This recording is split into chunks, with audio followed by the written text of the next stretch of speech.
En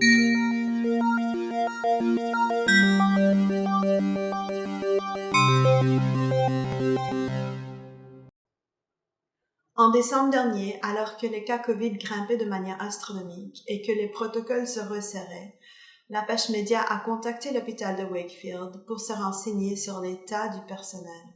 Nous avons été référés à la Régie locale de la santé, qui nous a informé que seuls les porte-paroles agréés du CISSS de l'Outaouais avaient l'autorisation de donner des entrevues. Une entrevue a été réservée avec l'unique porte-parole bilingue approuvée de l'équipe, la docteure Brigitte Pinard. Mais elle a ensuite été reportée 2 fois, puis complètement annulée lorsqu'on nous a expliqué que pour répondre à la demande des médias, les questions seraient traitées par conférence de presse. Ce qui suit est le deuxième point de presse portant sur les protocoles COVID dans la région. Bonjour à tous et bienvenue à ce point de presse virtuel du CIS de l'Outaouais. Aujourd'hui, nous avons 3 porte-paroles. Tout d'abord, Dr Brigitte Pinard, directrice de la santé publique par intérim, suivie de Mme France Dumont, présidente directrice générale adjointe, et Mme Marie-Ève Cloutier, directrice des soins infirmiers. Nous allons débuter avec quelques messages, suivis par la période de questions. J'invite tout d'abord Dr Brigitte Pinard à nous faire quelques messages. Bonjour à tous, merci d'être présents aujourd'hui avec nous. Je vais commencer avec un court bilan épidémiologique. Donc, la semaine dernière, du 2 au 8 janvier, nous avons observé un nombre de nouveaux cas semblables à celui de la semaine précédente. Ceci nous laisse penser que nous aurions atteint un certain plateau en termes de nouveaux cas dans la région. Toutefois, il est difficile d'interpréter les données en termes d'incidence de cas cette semaine, suivant les modifications dans les stratégies de dépistage. En termes d'hospitalisation, la semaine dernière, nous avons eu 50 nouvelles hospitalisations comparativement à 54 la semaine précédente. La moyenne d'âge des hospitalisations des 2 dernières semaines était de 63 ans. Le nombre de nouvelles hospitalisations cette semaine semble être à la hausse. Madame Marie-Ève Cloutier fera un topo des hospitalisations actives cette semaine. Au niveau des éclosions, le nombre d'éclosions en milieu de soins et d'hébergement est aussi en augmentation cette semaine comparativement à la semaine dernière. Nous avons présentement 60 éclosions actives en milieu de soins et d'hébergement, dont environ un tiers sont dans des résidences privées pour aînés. Donc, globalement, selon nos données régionales, nous sommes encore dans une situation de transmission communautaire très soutenue dans la région. Cela veut dire que nous devons demeurer très prudents, très prudents, en particulier dans le contexte de l'annonce de la réouverture des écoles le 17 janvier prochain. Donc, dans ce contexte, je tiens encore une fois à rappeler qu'aussitôt qu'une personne développe des symptômes de la COVID-19, il faut s'isoler à la maison très rapidement. Aussitôt que les symptômes apparaissent, on s'isole. L'outil d'auto-évaluation des symptômes de la COVID-19 a été mis à jour sur le site du gouvernement. Les consignes sont quand même assez simples. Les personnes qui présentent des symptômes compatibles à la COVID-19 doivent se considérer comme étant des cas. Si on a un accès à un test de dépistage rapide, on l'utilise, bien entendu. Sinon, comme je dis, on considère qu'on est un cas et on s'isole. Les personnes qui sont doublement vaccinées peuvent s'isoler pendant un minimum de 5 jours si les symptômes s'améliorent et après au moins 24 heures sans fièvre, une personne peut retourner à ses activités en étant très prudent. Si une personne n'est pas doublement vaccinée, la période d'isolement demeure de 10 jours. Dans le contexte du retour de l'école, il est bien entendu essentiel de garder à la maison les enfants et les jeunes qui présentent des symptômes compatibles à la COVID-19. Encore ici, on peut utiliser l'outil d'auto-évaluation des symptômes en ligne. Les consignes d'isolement seront les mêmes pour les jeunes de 12 ans et plus, soit un minimum de 5 jours pour les jeunes doublement vaccinés et de 10 jours pour ceux qui ne le sont pas. La situation est un peu différente pour les jeunes du primaire.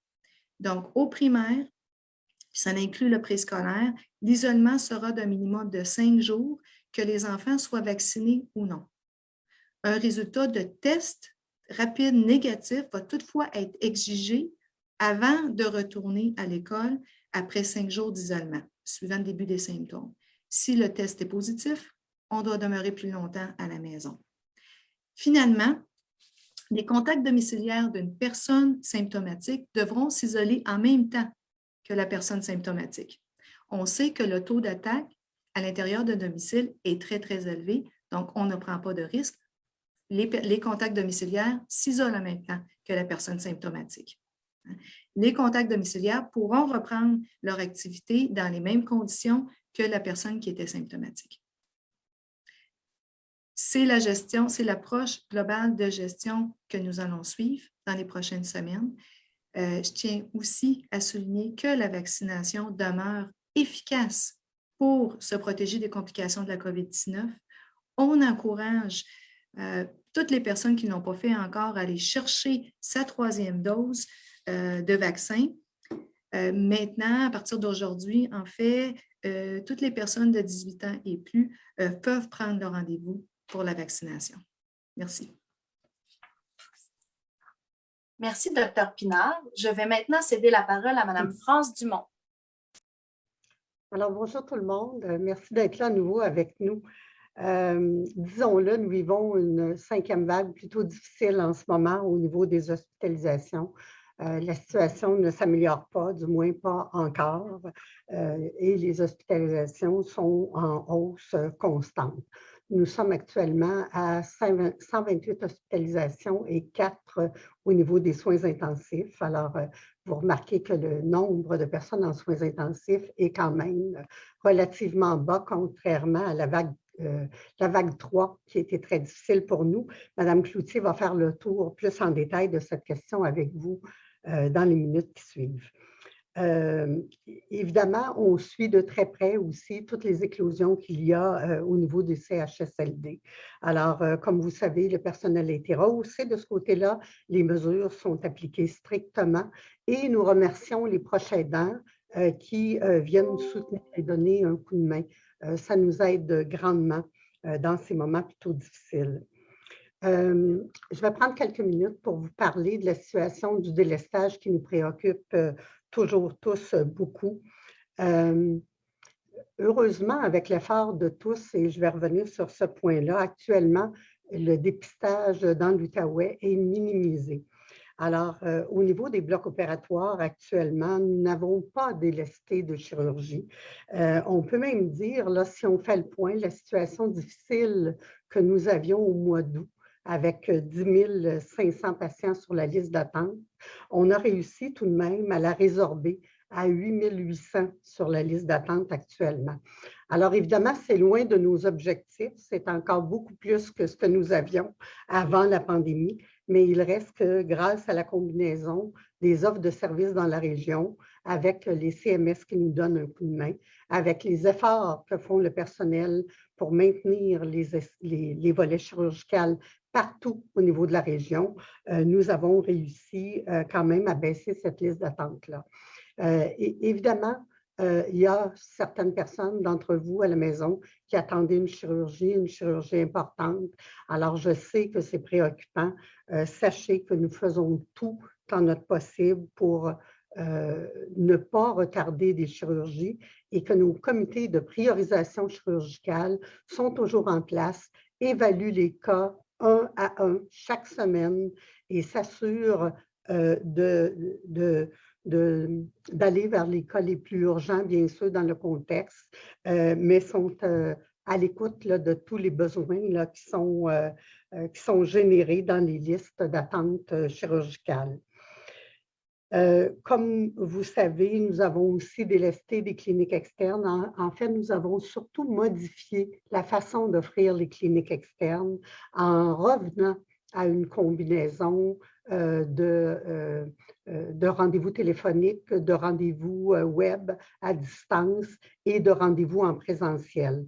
Alors, les 3 modalités sont utilisées actuellement Et bien sûr, on voulait, par cet objectif-là aussi, continuer à donner les services à la population, mais aussi réduire les achalandages de nombreuses personnes dans un même lieu.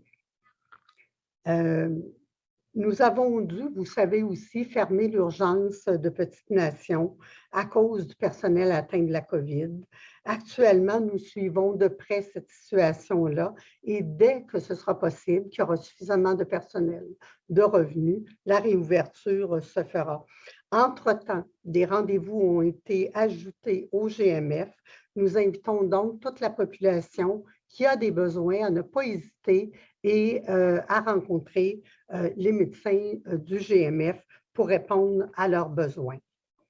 Nous avons dû également réduire l'heure d'ouverture de notre centre de prélèvement populationnel pour nous permettre de poursuivre des activités au laboratoire. Alors, le service est maintenu, il est toutefois raccourci là, dans les heures de fin de journée pour rapatrier ce personnel-là dans nos laboratoires qui vivent une situation difficile aussi. Du côté de la première ligne, tous nos GMF ont ajouté des plages de rendez-vous pour leur propre clientèle. Je tiens à les remercier énormément, tous les efforts tangibles que font nos médecins omnipraticiens dans la région pour augmenter l'accès à la population. Et je dois dire que ça a un effet net sur nos services d'urgence actuellement. On le voit, on le constate. Et je remercie aussi la population d'utiliser judicieusement nos services d'urgence et de profiter du recours là, à leurs médecins de famille quand ils en ont besoin. Du côté des employés, nous avons actuellement 525 employés retirés, dont 341 qui sont atteints de COVID. Donc, c'est quand même un nombre important. Toutefois, excusez-moi, toutefois, on perçoit une réduction depuis quelques jours du nombre d'employés total qui sont retirés. Alors, on est monté jusqu'à 650, donc avec 525 depuis quelques jours, on voit là, des retours de nos employés. Donc, ça nous aide grandement. Pour la surveillance aussi des retours des travailleurs, là, il y a un comité en place spécifiquement qui aide à ramener des travailleurs pour éviter des bris de service à la population. Donc, pour l'instant, nous n'envisageons pas d'autres délestages ou fermetures de services. Et soyez assurés qu'on fait tout à notre possible pour maintenir tout ce qu'on a. Maintenant, il est possible que les hospitalisations continuent d'augmenter dans les prochaines semaines. Nous continuons à nous préparer à y faire face. Et je peux affirmer que pour l'instant, le réseau de la santé de l'Outaouais tient le coup. Il tient le coup grâce à ses employés, ses professionnels, ses médecins qui mettent la main à la pâte, qui ont trouvé des façons de faire différentes d'offrir les soins, qui travaillent avec une grande collégialité pour faire face à tout ça. Alors, malgré qu'on sait que notre réseau a des faiblesses, actuellement, devant cette montée de cas d'hospitalisation, devant cette pandémie difficile, je pense qu'on peut être fier de notre réseau de la santé et de ce qu'il est capable d'offrir actuellement à la population. On espère pouvoir garder le cap dans les prochaines semaines. Tout le monde met la main à la pâte, je le répète, parce que c'est grâce à eux qu'on est capable de continuer à desservir. Je remercie également toute la population qui maintiennent leurs efforts, parce que ça aussi, ça nous aide à faire face au réseau actuellement. Alors, merci à tous pour tous les efforts accomplis face à ce virus Omicron qui est très difficile pour nous en ce moment. Merci tout le monde. Merci, Madame Dumont. Je cède maintenant la parole à Madame Marie-Ève Cloutier. Bonjour à tous. Évidemment, je me joins aux mots de Madame Dumont pour remercier la population et aussi l'ensemble des travailleurs de la santé. Parce qu'effectivement, la situation des hospitalisations COVID est à la hausse. beaucoup de travail d'équipe est en place et de concertation. Nous sommes actuellement à 128 usagers au niveau des hospitalisations COVID au niveau médecine et autres spécialités et 4 patients de soins intensifs.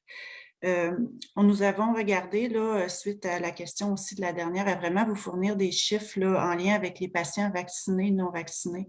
Actuellement, dans les 138 patients, si on met les patients de soins intensifs et les patients au niveau des unités de courte durée, 28% des patients qui sont hospitalisés pour la COVID, tout type de raisons confondues, sont des patients qui ne sont pas adéquatement protégés.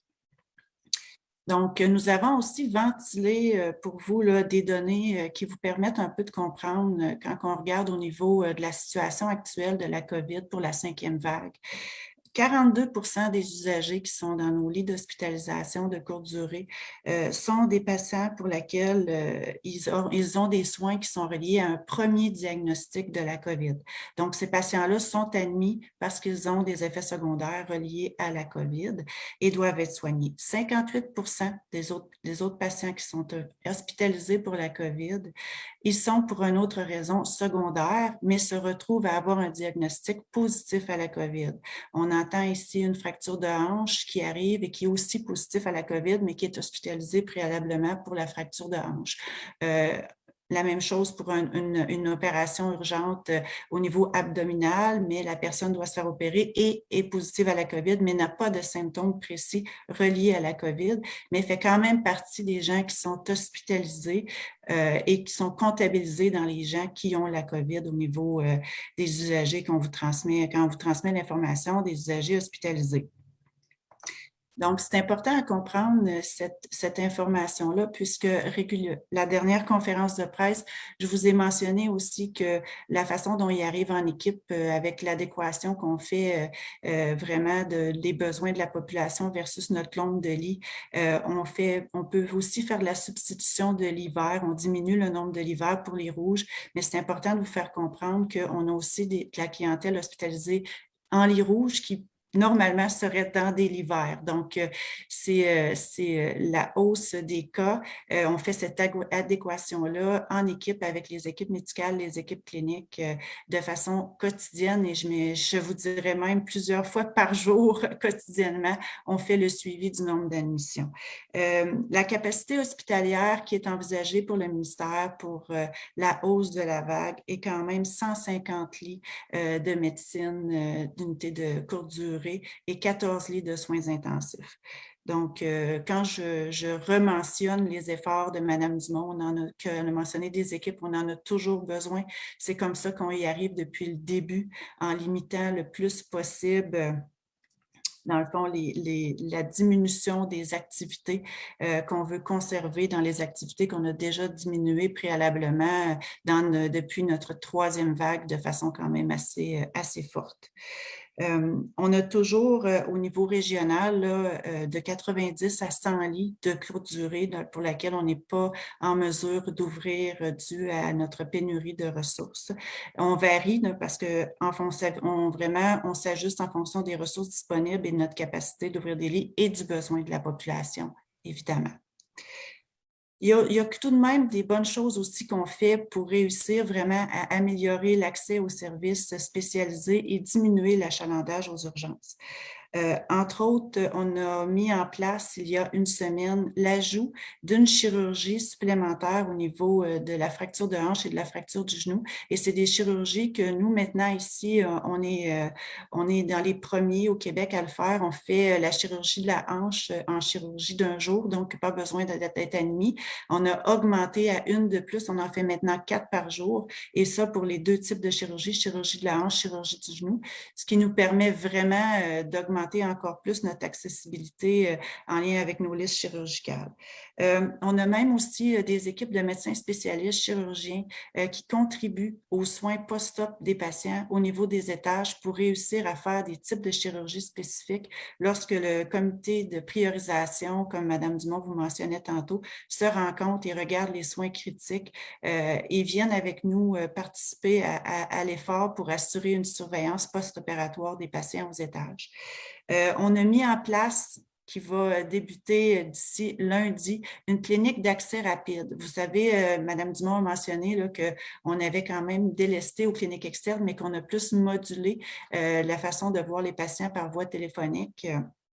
Donc, on a aussi vraiment orchestré avec l'équipe médicale qui a participé, que des spécialistes vont pouvoir maintenant voir les patients. Pour un patient qui n'a pas besoin de rester à l'urgence, mais qui a besoin quand même d'une consultation avec un spécialiste, il va pouvoir obtenir un rendez-vous avec celui-ci dans les 24-48 heures en clinique externe plutôt que de rester à l'urgence pour attendre d'avoir le rendez-vous avec le patient. Et on a aussi des cliniques de neuro et d'ortho qui nous permettent vraiment de voir directement des patients en clinique pour faire des interventions qui pourraient se faire au niveau d'urgence. Exemple, avec une fracture, le plâtre et toute l'intervention va se faire directement en clinique d'orthopédie. Et pour la neuro, pour les cas de migraine, va monter directement à l'étage pour les traitements. Donc, on travaille vraiment fort avec l'ensemble des équipes pour continuer à augmenter l'accessibilité et s'assurer de pouvoir faire une priorisation adéquate et d'avoir une adéquation juste en lien avec le besoin de lit versus notre capacité de répondre à la demande. Merci encore à toutes les équipes. Merci, Mme Cloutier. Nous allons maintenant procéder à la période de questions. Si ce n'est pas déjà fait, j'invite les journalistes à indiquer leur intention de questions dans le clavardage. Donc, 2 questions lors de la même intervention, s'il vous plaît. Donc, je vais tout de suite débuter avec Claudine Richard de Radio-Canada. Bonjour. Je me demandais s'il y avait possibilité avec la rentrée scolaire lundi d'avoir un portrait du taux de vaccination chez les jeunes pour commencer.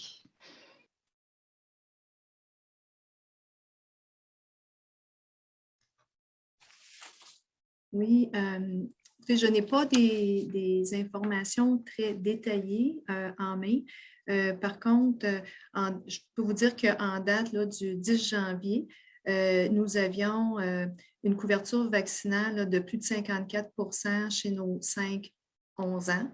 Bien sûr, c'est à une dose. Les deuxièmes doses s'en viennent.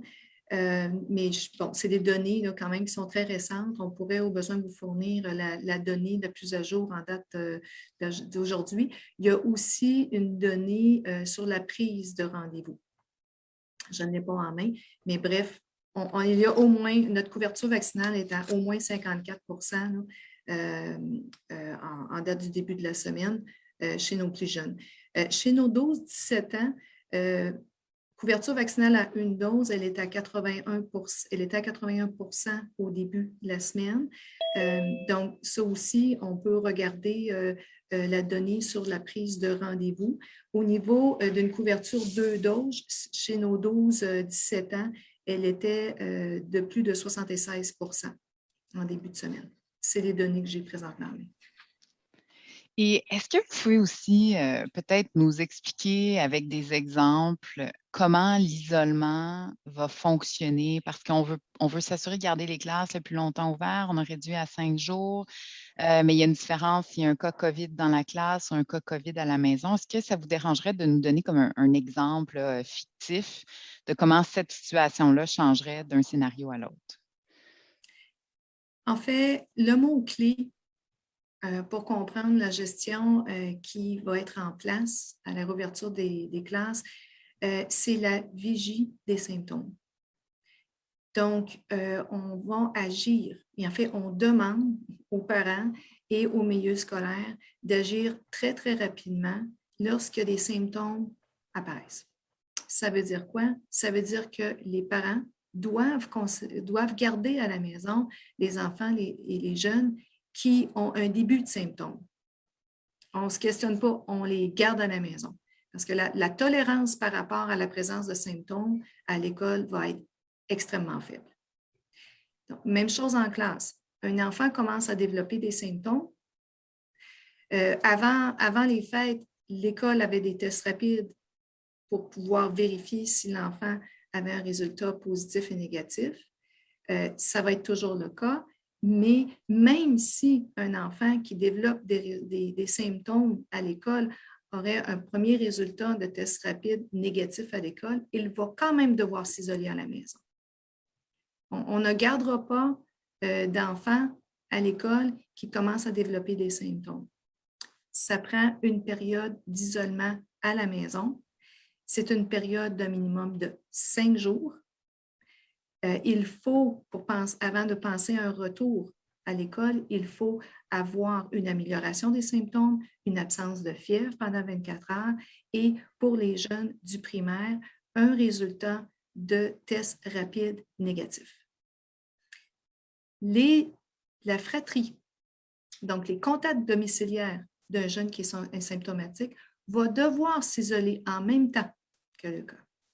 Donc, au niveau du milieu scolaire, lorsqu'il y a signalement d'un enfant qui est symptomatique et qui doit s'isoler, la fratrie de cet enfant qui est présent à l'école va devoir aussi s'isoler. C'est ce que nous avons indiqué là, au centre de service scolaire. Donc, on va agir rapidement, collectivement sur la présence de symptômes et nous n'allons pas, jusqu'à preuve du contraire, procéder à des fermetures de classe comme nous l'avons fait dans le passé. C'est quand même assez différent comme approche, mais à la base, je mentionne, la vigie va être très, très, très serrée des symptômes. Je me permets, si on se compare à la période pré-pandémie, je pense qu'on acceptait des fois, en tant que parents ou aussi dans le milieu scolaire, la présence d'enfants symptomatiques, mais présentement, dans le contexte où nous sommes, il faut absolument s'isoler rapidement. Donc, ça va être la base, je vous dirais, de la gestion, en plus, bien sûr, de l'ensemble des autres mesures qui sont déployées, hein, c'est-à-dire le port du masque en continu. Au niveau avec la reprise aussi des cours la semaine prochaine, il n'y aura pas encore de reprise d'activités parascolaires, donc on y va de façon étapiste. Il y a aussi les tests rapides qui vont être présents à l'école, comme je mentionnais, mais même s'il y a un résultat négatif, un premier résultat négatif, il va falloir retourner à la maison et s'isoler. Donc, on va, et, excusez-moi, bien sûr aussi, comme élément essentiel de contrôle, c'est la vaccination. On a des couvertures vaccinales qui avancent très, très bien. La couverture vaccinale aussi du personnel du milieu d'enseignement est très, très élevée. Donc, avec la vaccination, la couverture vaccinale aussi en place présentement et l'ensemble des mesures, on pense que les risques associés à la réouverture d'école sont beaucoup moindres que les avantages d'ouvrir les écoles. Pour terminer, on est en préparation aussi d'un outil de communication pour le milieu scolaire, pour les parents, pour préciser le changement des consignes. On comprend très bien qu'il y a des questions. On va s'assurer que l'outil soit disponible le plus rapidement possible. Entre-temps, on invite les familles à, bien sûr, utiliser les outils qui sont disponibles sur le site du gouvernement. Merci. Merci. Donc, je passe maintenant à Caroline Bertrand de la radio 104.7. Oui, bonjour. Je vais continuer un peu sur le thème des écoles. Madame Pinard, je veux savoir, en fait, au niveau de la communication avec les parents, de la collaboration entre la santé publique et les écoles, avant, les parents recevaient un courriel pratiquement à chaque cas dans les classes. Là, c'est plus compliqué, les cas confirmés, vu qu'il n'y a plus vraiment de tests PCR. En Ontario, les parents vont être contactés lorsqu'il y a un taux d'absentéisme de 30 % dans la classe de leur enfant. Est-ce que c'est une stratégie semblable qui va être utilisée ici en Outaouais? Comment les parents vont être mis au courant qu'il y a des cas de COVID-19 dans la classe de leur enfant? Là, la communication régulière aux parents pour aviser qu'il y avait un cas dans une classe était réalisée par l'école, par la direction de l'école. C'était les consignes gouvernementales en place et plus spécifiquement la consigne du ministère de l'Éducation. Donc ici, je ne pourrais pas m'avancer trop loin non plus parce qu'il y a présentement là, une réorganisation de la communication et qui est sous finalement l'égide là, du ministère de l'Éducation. Donc, par contre, ce que je peux confirmer, le taux d'absentéisme des enfants va être suivi de près. Donc, les écoles vont rapporter le taux d'absentéisme quelques fois par semaine et au niveau de la santé publique, nous allons être informés du taux d'absentéisme et bien sûr, on va aussi avoir quelques informations additionnelles dans la mesure du possible sur l'utilisation et les résultats de tests rapides. Donc, on va pouvoir faire un monitorage de la situation globale en termes de communication de la direction d'école aux parents. Je vais laisser le milieu scolaire me répondre. Nous, au niveau de la santé publique, nous continuons à être en soutien au milieu scolaire. Nous allons préparer des outils, comme je mentionnais, mais aussi le milieu scolaire peut nous contacter en tout temps s'il y a des situations particulières qui se présentent. Donc, il va y avoir, bien sûr, les situations plus régulières, excusez-moi, mais du moment et qui devraient être gérées directement par le milieu scolaire. Par contre, pour toute situation particulière où, par exemple, il y aurait un taux d'absentéisme plus élevé et que le milieu scolaire sentirait le besoin d'avoir un soutien, nous allons être présents pour aider la gestion. Avec les changements annoncés et la situation épidémiologique globale, on va suivre le tout de très près en partenariat. S'il y a besoin de faire des ajustements dans les consignes, je prends pour acquis que nous allons pouvoir le faire. On va s'assurer par contre d'être très harmonisé avec ce qui se passe dans les autres régions. Pour la communication, c'est important d'être harmonisé. Donc, on va suivre, pour commencer, le protocole que nous avons et au besoin, il sera réajusté. Parfait, merci beaucoup. Ma deuxième question va porter sur les hospitalisations qui continuent d'augmenter en Outaouais. Je me demandais en fait, est-ce qu'il y a eu des transferts de patients vers des CHSLD dans la région pour libérer des lits dans les hôpitaux ou est-ce qu'on envisage de le faire si ça continue d'augmenter? Et même, est-ce qu'on envisage, comme ça a été déjà le cas dans d'autres vagues, d'envoyer des patients dans d'autres régions si on n'a tout simplement plus de capacité en Outaouais? Je vais commencer, peut-être, Marie-Ève, tu pourras compléter au besoin. Alors oui, actuellement, nous avons fait quelques transferts de clientèle de courte durée à longue durée dans un aspect très sécuritaire, donc des clientèles qui pouvaient être des clientèles COVID positives qu'on envoyait dans des unités COVID positives.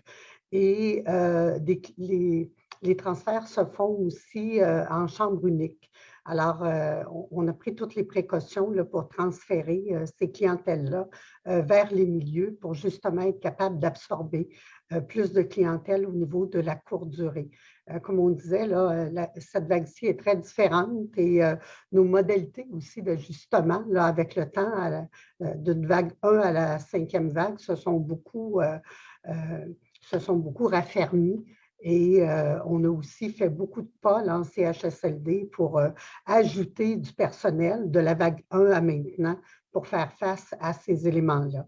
Mais c'est surtout l'aspect très sécuritaire de la chose qu'on prend en compte pour transférer des clientèles. Maintenant, nous n'avons pas transféré de patients courte durée vers d'autres régions et nous n'entrevoyons pas transférer des clientèles à moins vraiment que nous ayons une faille importante au niveau, par exemple, des soins intensifs. Mais actuellement, on a beaucoup moins de cas de soins intensifs. Alors, tout va bien de ce côté-là. Quand je dis tout va bien, là, on comprend que beaucoup d'efforts sont faits pour garder le cap, mais on n'entrevoit pas de transfert en dehors des régions. Actuellement, la consigne, c'est beaucoup que chaque région soit capable de s'auto-gérer avec les cas COVID qu'elle a. Donc, c'est sur cet aspect-là qu'on travaille là, avec l'aide de tout le monde. France? Si vous me permettez, Mme Dumont, j'ajouterais qu'on on a des rencontres de concertation là, 2 fois par jour, quotidiennes, au niveau régional, avec l'ensemble des directions qui sont concernées par les unités d'admission, incluant les équipes de CHSLD, à laquelle vraiment on regarde toutes les possibilités de transfert de façon sécuritaire en en optimisant l'optimisation de notre parc de lits régional. Est-ce que c'est juste rapidement possible d'avoir une précision quand vous dites quelques transferts, on parle de 2, 3 ou on parle de 10, 15, 20? Juste une précision. Je vais te laisser répondre. Maria, as-tu un chiffre à peu près? C'est un petit nombre, là. C'est pas 2, 3. C'est un petit nombre, là, mais moi, je vous dirais, on fait des démarches là, depuis la fin de la semaine dernière. Donc, c'est 2 à 3 patients par jour, France, qu'on transfère là, au niveau des CHSLD là, avec les conditions qu'on met, l'ensemble des mesures adéquates, PCI, conditions des patients aussi. L'ensemble des diagnostics sont faits, là, mais je vous dirais c'est environ 2 à 3 patients par jour qu'on peut transférer actuellement. Merci. Merci. Donc, je passe maintenant à Pascale-Marie Dufault pour Radio-Canada.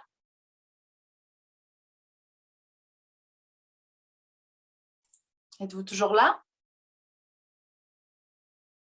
Bon, mais je passe maintenant à Justine Mercier du droit. Oui, bonjour. Avant de poser mes questions qui vont s'adresser à Dr Pinard, j'aurais juste une petite précision à demander à Mme Cloutier. On a eu un 28 de patients pas adéquatement vaccinés sur l'ensemble des patients hospitalisés qui ont la COVID en ce moment, mais ces patients-là, vous l'avez bien dit, c'est des patients qui sont hospitalisés à cause de la COVID ou qui ont la COVID pendant qu'ils sont hospitalisés pour d'autres choses. Est-ce qu'on a le pourcentage de patients non adéquatement vaccinés sur ceux pour qui la COVID est la raison principale de leur hospitalisation? Actuellement, là, on est dans l'analyse de ces chiffres-là, Mme Mercier. C'est sûr qu'on va vraiment avec, il y a des critères à considérer pour dire qu'un patient est vraiment hospitalisé pour la COVID et pour un diagnostic secondaire. Donc, on est vraiment dans la précision de ces chiffres-là actuellement, là. Okay, merci. Donc, mes questions pour Dr Pinard. Première chose, le taux de positivité dans la région. Je comprends que les tests PCR sont maintenant réservés à certaines personnes de milieux plus à risque. Par contre, le taux de positivité des PCR reste beaucoup plus élevé en Outaouais que la moyenne provinciale. Pour les données du 12 janvier, l'INSPQ est à 26,9 dans la région par rapport à 15,9 au Québec. Donc, je voulais savoir si ça ne peut pas démontrer cette donnée-là qui a quand même une transmission plus élevée dans la région. Et mon autre question, c'est par rapport au retour à l'école. Est-ce qu'on s'entend qu'un enfant peut faire de la fièvre pour d'autres raisons que la COVID, par exemple pour une otite? Est-ce qu'un médecin pourrait, à la limite, prescrire un test PCR pour justifier un retour à l'école d'un enfant qui a eu une otite, qui est sous antibiotiques et qui fait plus de fièvre avant la fin d'une période de 5 jours d'isolement? Bon, au niveau du taux de positivité, oui, je confirme que cette semaine, le taux de positivité, attendez, je regarde, je pense qu'il était à 27 environ. Donc, il y a eu une diminution importante là, du taux de positivité comparativement à ce qu'on avait connu dans les dernières semaines, là, parce qu'on était dans les 40 très avancés. Même la semaine dernière, on avait fini à 49 Donc, toutefois, comparaison très, très difficile là, d'une semaine à l'autre à cause des changements là, de dépistage, comme on a mentionné. Oui, on a aussi noté là, que notre taux de positivité a tendance quand même à demeurer plus élevé dans la région comparativement aux autres régions. J'avoue que c'est possible que ça démontre qu'on ait une transmission communautaire un peu plus soutenue ici, mais j'avoue que c'est quand même difficile là, de tirer des conclusions strictement basées sur un indicateur. On a tendance à regarder un ensemble d'indicateurs pour pouvoir se comparer. Donc, si on regarde strictement cet indicateur-là, oui, ça nous laisse présager qu'on pourra avoir une transmission plus élevée. Par contre, lorsqu'on regarde les données de nouvelle hospitalisation, on a tendance à se situer en dessous de la moyenne provinciale.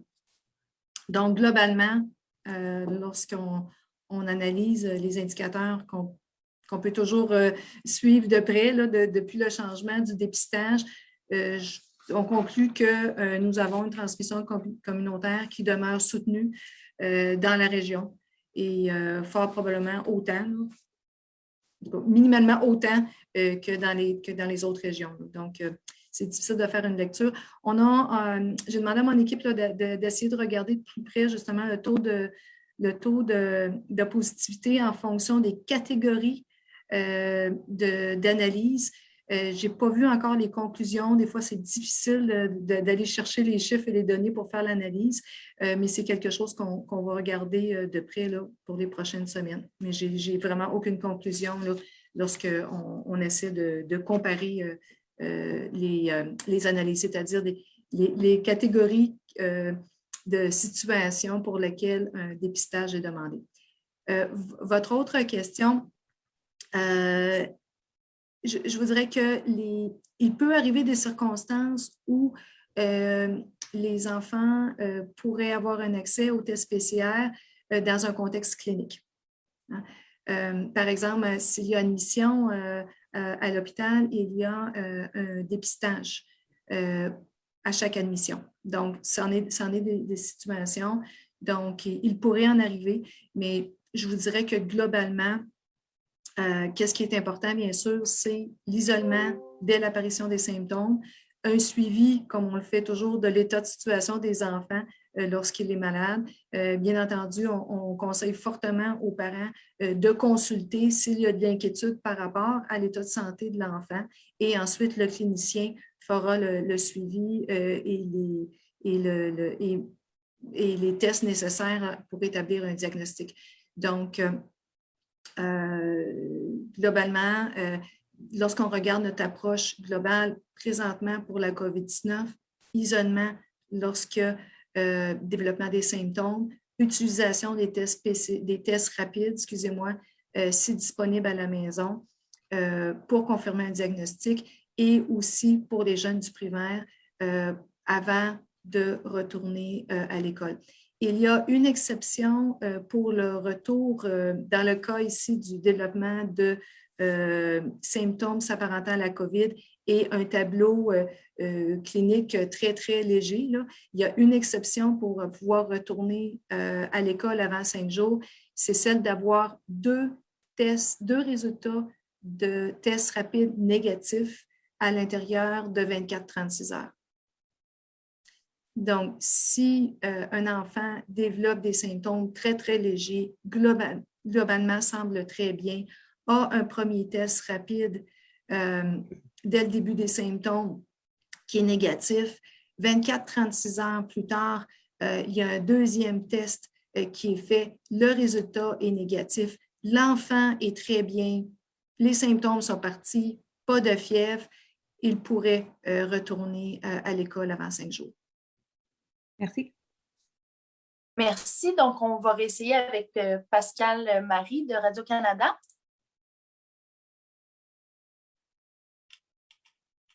Ça ne fonctionne toujours pas. Sinon, j'ai ces questions ici. Donc, première question, si le nombre d'hospitalisations augmente au cours des prochaines semaines, comme vous semblez le prévoir, comment gérer la situation avec la pénurie de personnel?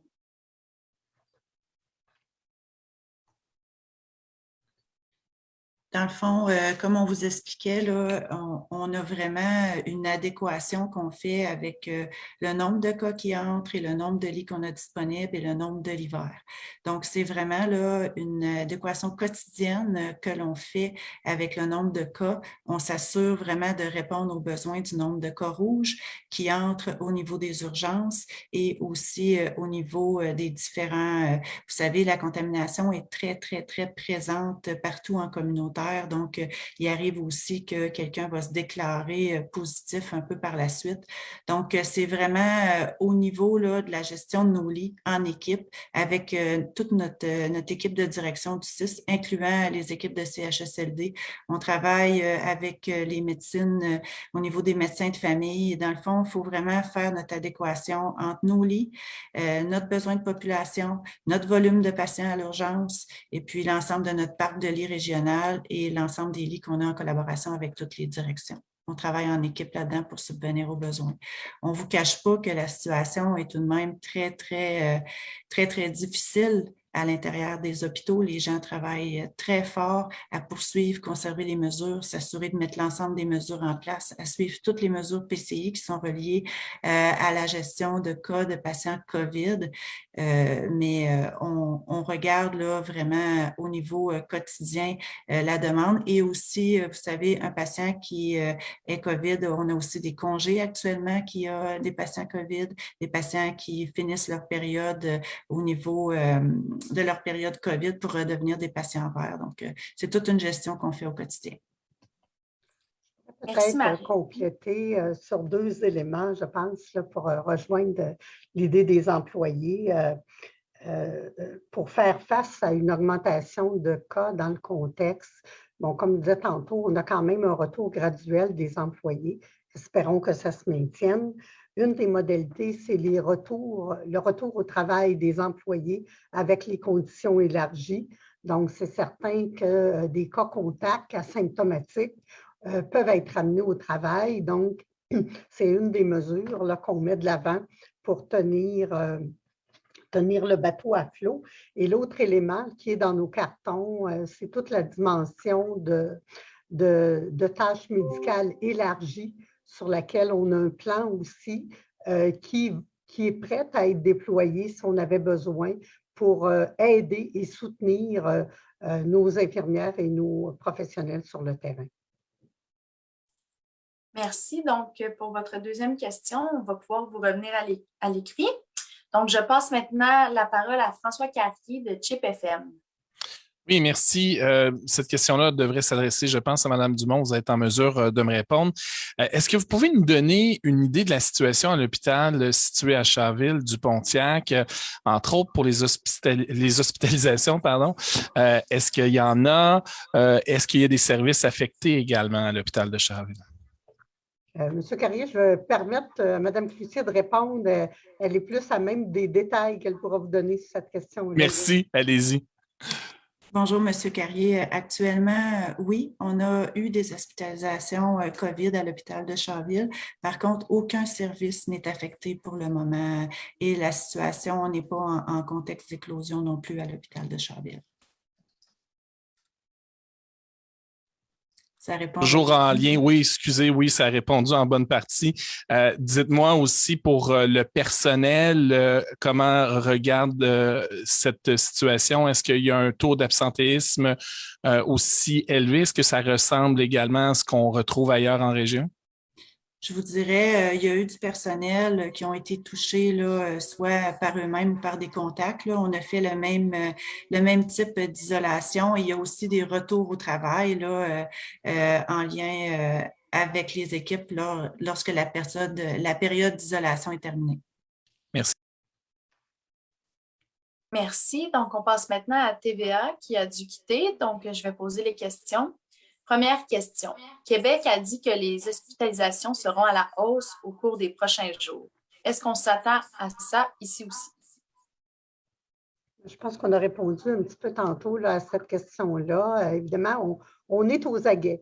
Alors, on pense qu'il va en avoir d'autres. On ne sait pas trop, mais on se prépare à ce qu'il y en ait d'autres. Comme on disait tantôt, en regardant les courbes qui sont faites par l'INES, le ministère nous a donné une cible potentielle de 150 admissions COVID.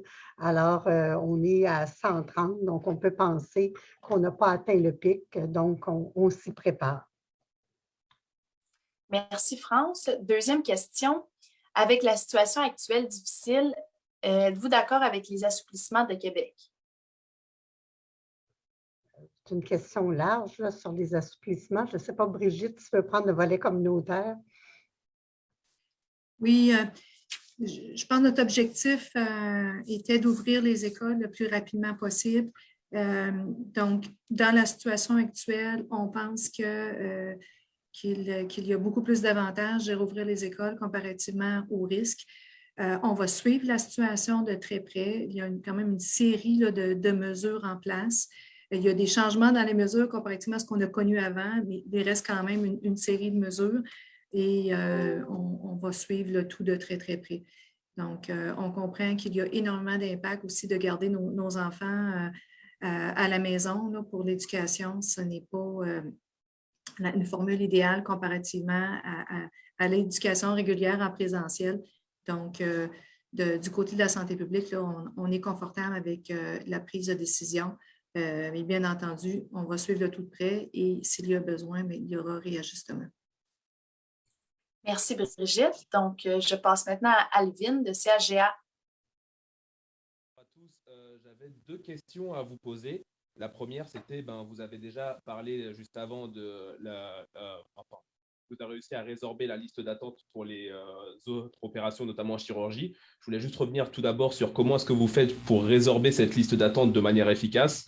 Et ma deuxième question, c'est concernant le manque de personnel. C'était plus pour savoir comment est-ce que vous faites, vous, pour régler le problème d'une manière ou d'une autre. Et est-ce que vous avez songé notamment, par exemple, à recruter outre-Atlantique, parce que je sais que c'est quelque chose qui se voit souvent.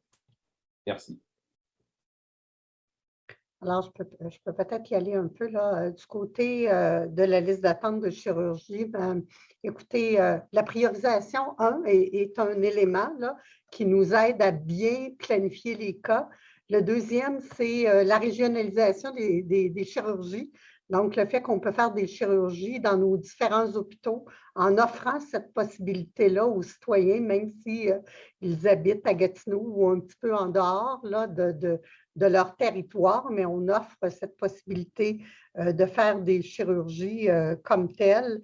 Et bien sûr, l'apport des cliniques médicales spécialisées, on en a 3, vous le savez. Donc, pour nous, ça, c'est une grande aide à la diminution des listes d'attente, particulièrement sur des besoins de chirurgie qui ne sont pas urgents et qui auraient encore une longue attente sur notre liste d'attente, mais qui sont quand même importants pour le citoyen lui-même. Et là, on permet de faire ces chirurgies-là. Alors, je dirais, c'est les 3 moyens qu'on utilise pour réduire cette liste d'attente-là. Puis, j'ai oublié votre deuxième question. Je m'excuse, je l'ai mal entendu puis je ne l'ai pas capté. Ah oui, alors ma deuxième question, c'était concernant le manque de personnel. C'était comment est-ce que vous faites pour essayer de résorber le problème? Et est-ce que vous avez songé notamment à, par exemple, le recruter outre-Atlantique, par exemple en France? Parce que c'est ce qui se fait peut-être assez souvent aussi. Oui, bien écoutez, il y a plusieurs mesures depuis plusieurs mois, j'oserais dire même années, mais qu'on a intensifiées dans les derniers mois. Il y a eu évidemment l'application des mesures où on avait le recrutement avec les primes qui ont été données pour le personnel. Donc, ça nous a permis quand même de recruter 66 nouvelles personnes. Ce n'est pas banal dans notre milieu. Il y a eu le rehaussement des postes qui ont été faits. Donc, il y a au-delà de 140 personnes qui ont rehaussé leur poste dans notre établissement. Donc, ça a donné évidemment des heures de plus, là, comme on disait, faire passer les gens à temps partiel à des temps complets, c'est un succès. Et oui, il y a les blocs de formation actuellement là, en cours avec les infirmières auxiliaires, les recrutements au niveau des infirmières. Et oui, on a un recrutement dans le Maghreb actuellement et on a eu d'autres contacts là, avec la France notamment pour recevoir du personnel. Ces groupes-là, là, notamment à l'international, vont arriver dans les mois qui viennent. Ils ne sont pas ici encore, mais la mécanique est en place actuellement pour recruter ces gens-là sur notre territoire précisément. Merci. Merci beaucoup. Donc, merci à tous. C'est ce qui met fin à notre point de presse. Je me remercie nos porte-paroles aujourd'hui, Dr Brigitte Pinard, Mme France Dumont et Mme Marie-Ève Cloutier. Je vous souhaite à tous une bonne journée.